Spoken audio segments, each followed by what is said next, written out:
सबैमा नमस्कार। म हर्का बहादुर लामगादे रोहित आज पुनः यो महिनाको 8 तारिक आमा छोराको वार्तालाप श्रृंखला 5 लिएर पुनः उपस्थित भएको छु। यो भन्दा अगाडि जति मैले श्रृंखला आमा छोराको वार्तालाप कविताको रूपमा तपाईहरुलाई साझा गरेको थिएँ, तपाईहरुले सुनेर जुन मलाई उत्साहवर्धन र मिठो भावनाहरू सुनाउनु भएको छ, त्यसको लागि म हृदयदेखि आभारी छु। र आजको श्रृंखला आमा छोराको वार्तालाप श्रृंखला 5 म सुनाउन गइरहेको छु। साइला छोरा आइपुगिस, ढोक गरे आमा, भाग्यमा नि हुनु मेरा छोरा। आमा आमा ए आमा, के भयो यसलाई फेरि? एकोरो आमा भनिस् त आज। अब महिनामा एकचोटि आमा भन्न पाइन्छ, भेट हुँदा धेरै चोटि भनेर ढिक मार्नु परेन त आमा? मुखबाट आमा नभने पनि छोराछोरीहरूले आमा भनेर सम्झिँदा मैले सुनिरहेको हुन्छु।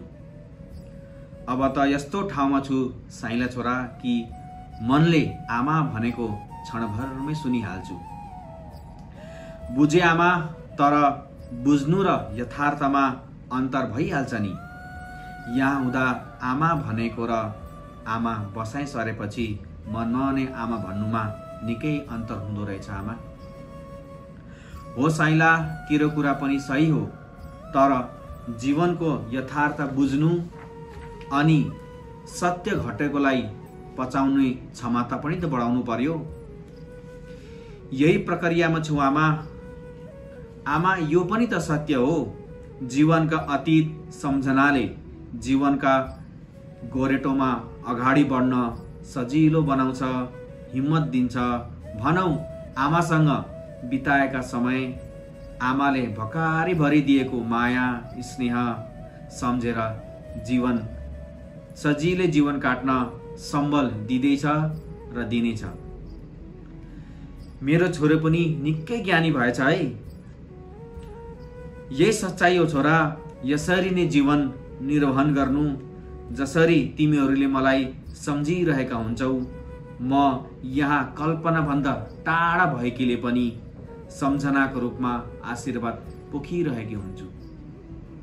ल साइला, यी कुरामा अल्झिनु हुँदैन, बरु अरू नौलो कुरा सुना न।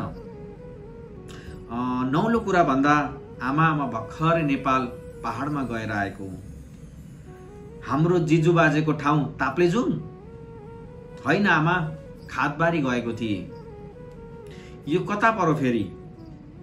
आमा, पानी टंकीदेखि इटहरी धरान हुँदै झन्डै 400 किलोमिटर जानु पर्दो रहेछ। कति हो कति डाँडा काटियो, गन्नै सकिएन। अनि त्यहाँ एक्लै गएको थिइस् र खातबारी? होइन आमा, बुहारी, नाति नतिना, सासु आमा, बुढी सासु आमा, मामा ससुरा र माइजू गएका थियौं। बुहारीकी सानी आमाकी छोरीको बिहे खातबारी भएको छ नि त, उनीको घरमा गएका थियौं। पहाड पुगिसक्दा त्यहाँ गएको खुसी लाग्दा सुनाउन मन लाग्यो। झट्टै आमाको सम्झना आयो। काश आमा हुनुभएको भए तपाईलाई कल गरेर सुनाउँथे। भिडियो कल गरेर बाबालाई सुनाए आमा। अब तपाई नभएको स्थान त बाबाकै हो नि त। मनमा आएर के गर्ने आमा, मिलेन गर्न। बाबाले भन्नुभयो यतै छेउछाउको ठाउँबाट उहिले जिजु बाजेहरू ताप्लेजुङ जानु भएको थियो रे। मलाई त लाग्यो कि परिवारमा सबैभन्दा पहिले हामीहरूको रगतको उत्पन्न भएको थियो जिजु बाजेको, त्यहाँ त म पो पुगेछु आमा। तपाई यहाँ भएको भए यो खबर सुनाउँदा तपाईलाई कति खुसी लाग्ने थियो होला। कति सम्झना गरे आमा त्यो पहाडको बीचमा। कठै मेरा छोरा, मलाई पो सम्झिस? किन नसम्झिनु आमा? कहिलेकाहीँ आमालाई सुनाउने खालका कुरा हुँदा आमालाई पहिले सम्झिन्छु। कहिले गाउँ घरमा प्रयोग हुने शब्द बिर्सिँदा आमालाई कल गरेर सोध्न मन लाग्छ। कसैको खबर पाउनलाई पहिलेको जसरी आमालाई कल गर्न मन लाग्छ। अब त आमा यस्तै होला, सम्झिनु र मन भुल्याउनु बाहेक अरू केही विकल्प रहेन। हो नि साइला, मन भुल्याउनु पनि एउटा कला हो। यस्तै कलाले नै जीवन बिताउन सजिलो पार्छ। साँच्चै सुन्दै थिएँ मणिपुरमा धेरै पानी परेर पहिरो गयो अरे। हो नि आमा, 15-20 दिनदेखि पानी परेर कति ठाउँ पहिरो गयो, कति घर बगाइदियो अरे। अनि हाम्रो घरतिर त केही भएन नि, घरतिर केही नोक्सान गरेन आमा। पानी चाहिँ परिरहेको छ। अब पानी त पर्ने बेला नै हो, जेठ हो, असार लाग्ने बेला भएको छ। साँच्चै आमा, असार भन्दा सम्झना आयो। अस्ति सिलगढी हुँदा केही बेर मैले हलो जोतेको थिएँ। लौ कहाँ जोतिस फेरि? तैँले हलो नसमातेको त निकै साल भएन र? 20 वर्ष पुग्न 1 साल मात्र होला आमा मैले खेतमा नपसेको। सिलगढी हुँदा पर 2 हल गोरु जोतेको देखेँ। अनि नानी केटाकेटी लिएर खेततिर गएँ। नानीहरूलाई पनि त पानीमा हिलोमा हिँड्न सिकाउनु पर्यो नि। हो नि, सिकाउनु त पर्छ। जीवनमा सबै कुरा सिकेको निको हुन्छ। अनि त्यहाँ गएर छोराछोरीलाई जोतेको देखाएँ अनि हलीलाई जोत्ने इच्छा राखेँ। हलीले अनौ समात्न दियो। रागा रहेछन्। पहिलोचोटि रागा जोतेको आमा। एकछिन जोते आमा। हलाको अनौ समातेपछि धेरै कुरा सम्झनामा आयो। के सम्झिस र साइला? पहिले हामीले खेत गरेको सम्झे। बाबा खेत जोत्न गएपछि आमाले खाजा पुर्याउन मलाई पठाएको, बाबाले मेरो लागि खाजा उबारिदिएको, बाबाले खाजा खाँदा मैले जोत्न प्रयास गरेको, बाबाले गोरुलाई आराम गर्न देन भनेको, बाबाको कुरा नसुनी जोत्न गर्दा गोरुले लात्तले हान्न खोजेको, अरू कति हो कति सम्झना आयो आमा। हेर, यसलाई त सबै सम्झना रहेछ।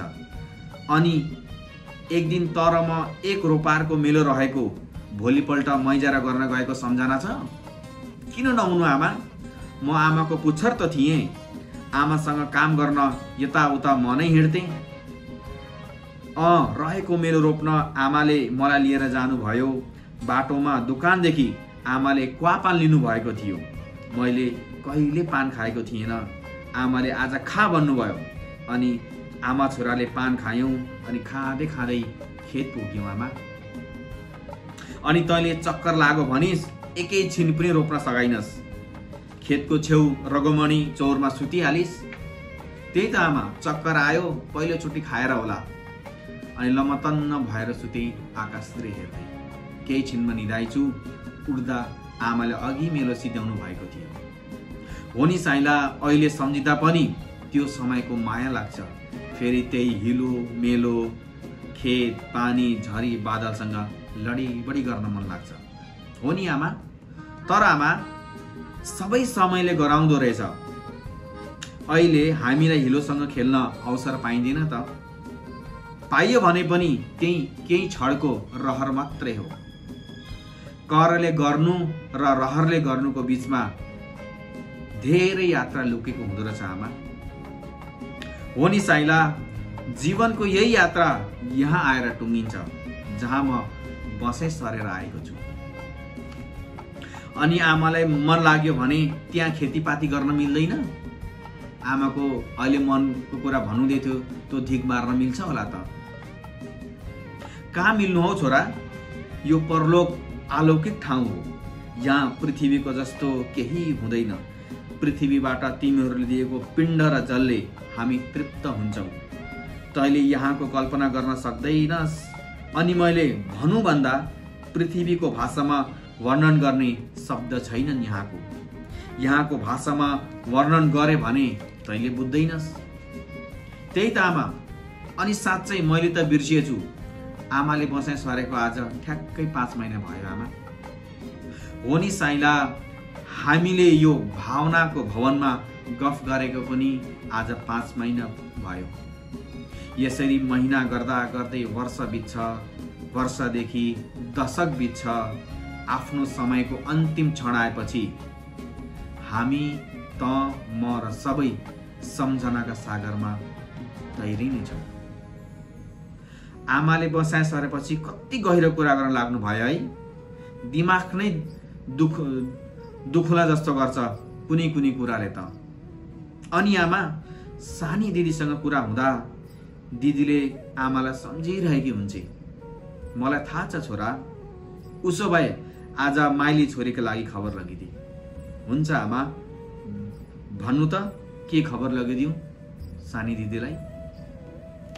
सानीलाई भन्दै, मेरी माइली छोरी सानी भनेर बोलाउँछन्। नाम लक्ष्मी, काट्ने नाम चाहिँ च्याची। तँलाई सानामा च्याची भन्दा रिसाले हुरुक्क हुन्थिस्, अहिले चाहिँ कसैले च्याची भन्दै हुन्थ्यो भनेर सोच्दछेस्। बिहे अगाडि मेरी दाहिनी हात थिइस्। जेठी छोरीको सानैमा बिहे भयो, अरू छोराछोरी सानै थिए। मलाई घरको कामदेखि मेलापात सघाउने भनेकी तै त थिइस् मेरी माइली छोरी।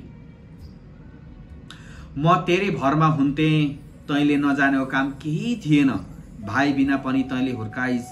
जेठी छोरीले अरूको कुरामा लागेर आफै बिहे गरी तेरो झैँ झैँ बाजा बजेको बिचमा बिहे गरिदिने मन थियो।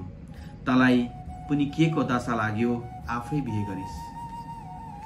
छोरी भागे पनि राम्ररी बाजा बजाएर बिहे गरिदिउँ भने तेरा परिवारले हतार गर्ने भए।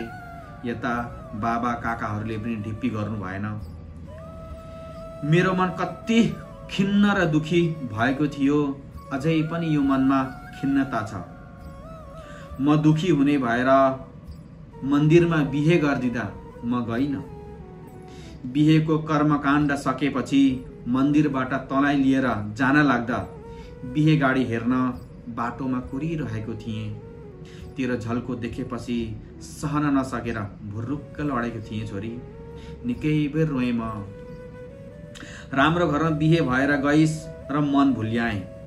तर मेरो दाहिने हात काटे जत्तिकै भयो।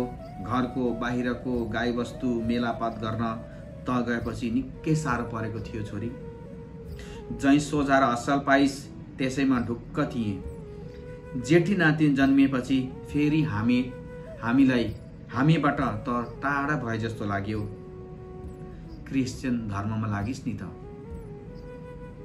परिवारको मजबुरीले गर्दा नलाग्नको लागि तेरो विकल्प नै थिएन।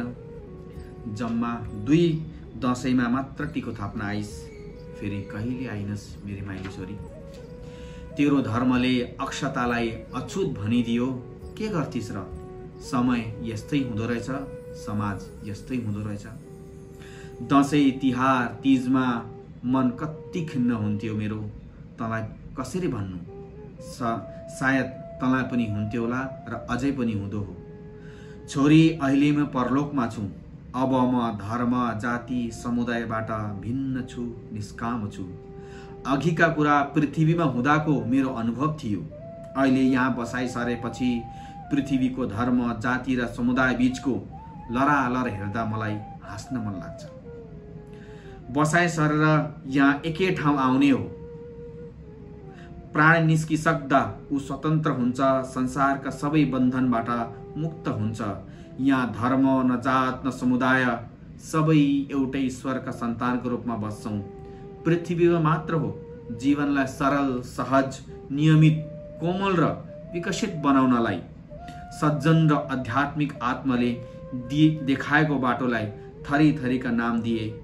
आफ्नो निजी उत्कर्ष विस्तारवाद गर्ने होडले आज पृथ्वीमा धर्म, राजनीतिक, सामाजिक प्रपञ्च गर्ने, रच्ने र युद्धको कारण बनिएको छ।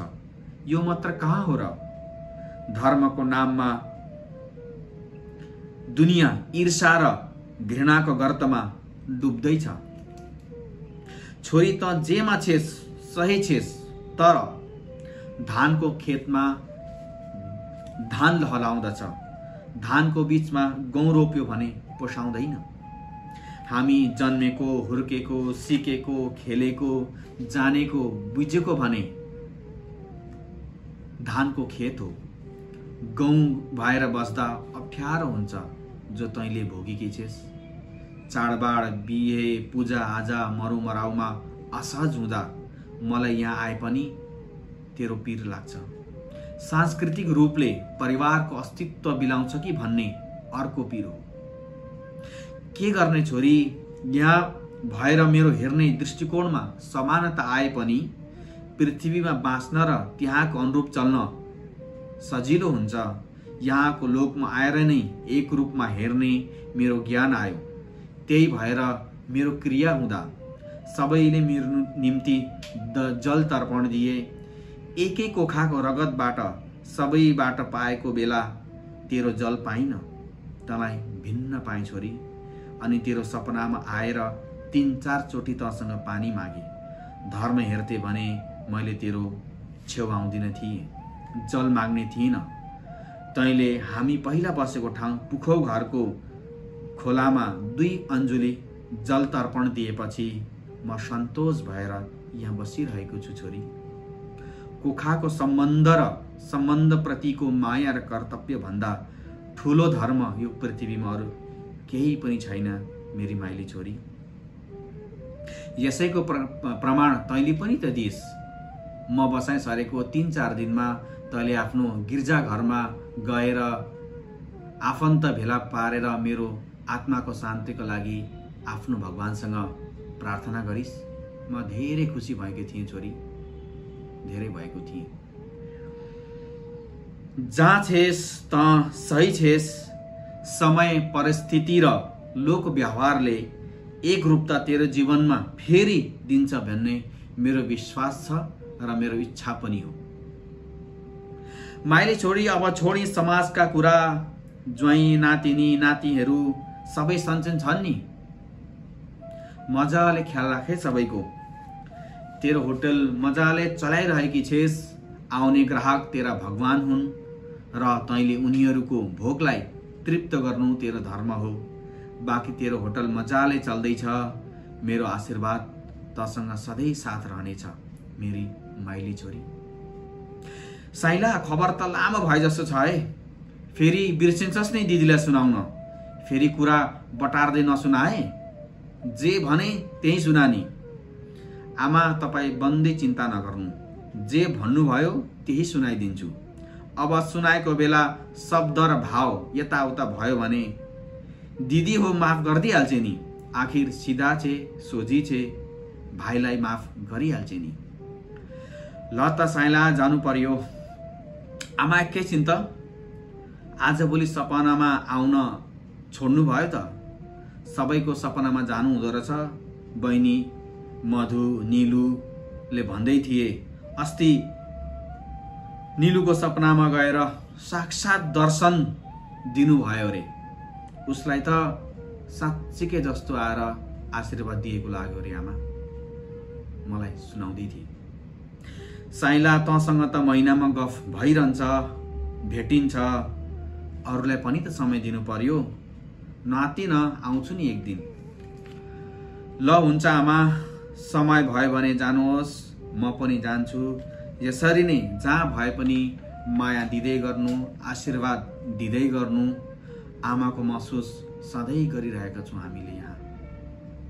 ल साइला, म लागे मेरो नयाँ घरतिर। हुन्छ आमा, म पनि गएँ। अर्को महिना आउँछु भावनाको भवनमा आमालाई भेट्न, गफ गर्न। आशीर्वाद मेरा साइला छोरा। यसरी आज आमा छोराको श्रृङ्खला 5 भाग मैले यहीँ बिसाएँ। अर्को महिना 8 तारिक पुनः आमा छोराको वार्तालाप, आमालाई सम्झेर म पुनः तपाईँहरूको बिचमा साझा गर्नेछु। जुन मैले भावना मेरो आमाको लागि, आमाले परलोक सिधारेपछि मैले लेखिरहेको छु, तपाईँलाई अवश्य सुनाउनेछु। यसरी नै आशीर्वाद र माया दिइराख्नुहोला। धेरै धेरै धन्यवाद।